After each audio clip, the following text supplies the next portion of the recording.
예, 안녕하십니까. 더불어민주당 의정부 갑 박지혜입니다. 소상공인 시장진흥공단 박성효 이사장님께 질문 드리겠습니다. 최근에 저희 온누리 상품권 발행 규모 많이 증가하고 있죠. 2022년에 2조 7천억 원 정도 됐었는데 올해 9월까지만 지금 1조 원 이상 증가해서 3조 9천억 원가량 발행된 것으로 알고 있습니다. 이렇게 규모가 증가하면서 부정유통 규모도 상당한 것으로 보입니다. 수백억 원 수준으로 발생을 하고 있는데요.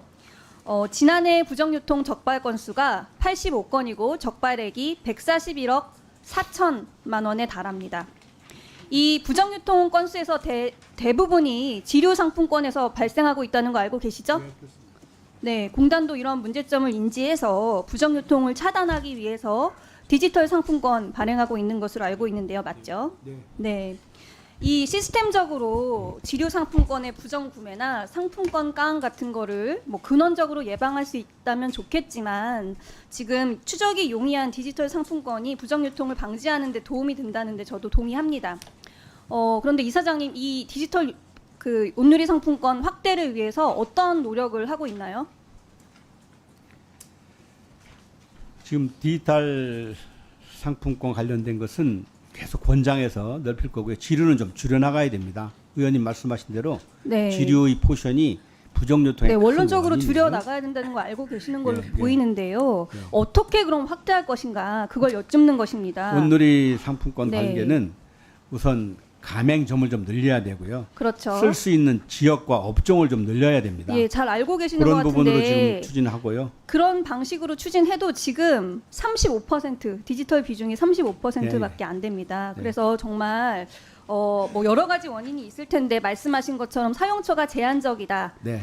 지류 상품권은 전체 가맹점 가맹 대상의 80% 정도가 가입했지만 디지털 같은 경우는 절반 정도 또 안 되는 것으로 알고 있습니다. 모바일 40%, 카드형 41.6%, 지류 대비 절반 수준에 불과하고요. 네. 카드형 상품권을 사용할 때 아직 지류가 일반적인데 그 두 가지를 복합 결제하는 것도 아직 해결이 안 된 것으로 네, 알고 그거 아직 안 있습니다. 됐습니다. 예, 소비자 편의를 위해서라도 개선이 필요해 보이는데 동의하시죠? 네, 동의합니다. 네. 그래서 카드형하고 모바일을 통합을 해서 운영하려고 아, 그러신가요? 네, 그 지금 이제 네. 조폐공사에 업무를 용역을 줘서 연구를 시키고 그 업무를 맡기려고 하고 네, 이렇게 발행 규모가 증가하니까요. 네. 빠른 대책이 필요할 것 같고요. 네. 특히 제가 보니까 이 그 지류 상품권에 대한 선호가 개인보다 법인이 굉장히 많습니다. 네. 알고 계시죠? 네. 법인이 지금 지류 상품권 같은 경우에 개인은 62% 정도 지류를 사는데 법인은 88%나 지류를 삽니다.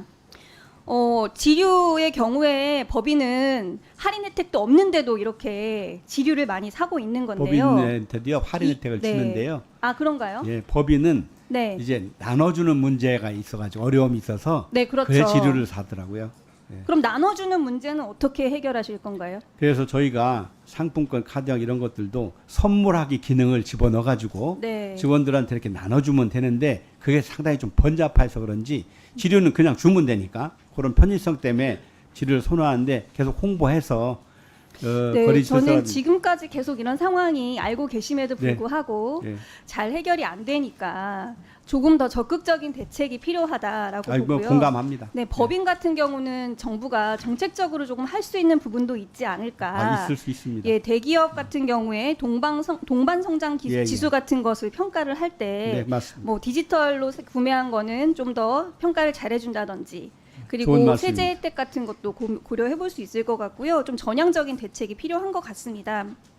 내년도 온누리 상품권 예산을 좀 살펴보겠는데요. 내년에도 지금 예산이 3,900억 원 정도 편성이 되어 있고 네. 내년에는 지금 5조 5천억 원이나 그렇습니다. 하겠다 이렇게 네. 하고 있죠. 예. 근데 보니까 지역사랑 상품권은 지금 전액 예산이 삭감됐어요. 예. 그냥 일반 시민의 눈으로 봤을 때는 사실 비슷한 취지의 사업이거든요. 근데 온누리 상품권은 이렇게 증액이 되고 있는데 지역사랑 상품권은 영원이 된다. 이게 지금 이사장님 보시기에 이해가 가시나요? 두 상품권에 확연한 차이점이 있나요? 뭐 적용 지역이 구분되고 있죠. 지역 그 화폐는 해당 자치단체가 관할하는 지역 전 지역에서 쓸 수가 있지만 저희 온누리 상품권은 전통시장이라든지 상점가라든지 이런 지정된 지역에서 쓸 수 있는 장소적 제한이 좀 있습니다. 네, 그건 다 알고 있는데 네. 사실 일반 시민들이 느끼기에나 그리고 소상공인들도 사실 전통시장에만 있는 것도 아니고 주변 지역에도 있는데 그렇습니다. 지역이 한정된 것보다 지금 만약에 내수 소비를 진작시키고 어려운 상인들을 돕는다는 목적이라면 두 상품권이 큰 차이점이 없는 것으로 보이는데요. 글쎄요, 지역 화폐로서는 지역사랑 상품권에 대해서 저희가 언급하기는 적절치 않다고 생각을 하고요. 저희는 온누리 상품권의 이 확대를 위해서 그 말씀은 그 사실은 자체는 주어진 일만 하면 된다 아니죠. 이런 형식적인 저희가 답변으로 보이는데요. 네, 이제 사실 그 온누리 상품권 같은 경우 전통시장에 뭐 가판에 있는 상인들만에게만 쓸 수 있다 이렇게 생각하시는 것 같은데 최근에 언론 보도된 것만 봐도 전통시장에 입점한 대기업 계열사인 편의점 이런 데서 사용되는 것도 수십억 원에 달하는 것으로 최근에 보도가 된 바 대기업이 있습니다. 직접 하는 직영 편의점은 사용할 수 없습니다. 아 물론 그렇겠죠. 근데 근데 이제 어쨌든 편의점에서 가입돼 있는 가맹점은 소상공인이라 그건 좀 활용을 하고 그러니까 있죠. 소상공인들 전통시장에 입점한 소상공인들은 그렇게 지원을 해주는데 바로 옆 골목에 있는 소상공인들은 지원이 안 된다. 문제가 없다고 생각하시나요? 저희 그래서 골목형 상점과도 지정을 확대해 가고 있고 거기에서는 상품권을 쓸 수가 있습니다. 그래서 온누리 상품권 이제 활용 쓸 수 있는 대상의 확대도 지난번에도 우리 존경하는 이종부 의원께서 관심 쓰셔서 지역에 상관없이 100년 가게는 다 쓸 수 있도록 만들어 주셨습니다. 네, 사실 이렇게 제가 봤을 때는 크게 차이가 없는 상품권인데 하나는 영원으로 만들고 하나는 이렇게 증가시킨다. 사실 잘 이해는 안 갑니다. 그렇지만 이런 상황으로 봤을 때는 저는 지금 이사장님의 역할이 굉장히 중요하다고 생각을 하고요. 네. 지금 이제 골목상권, 전통시장 상점가 활성화하는 거는 다 이사장님이 하셔야 되는 거죠. 그렇습니다. 예. 열심히 하겠습니다.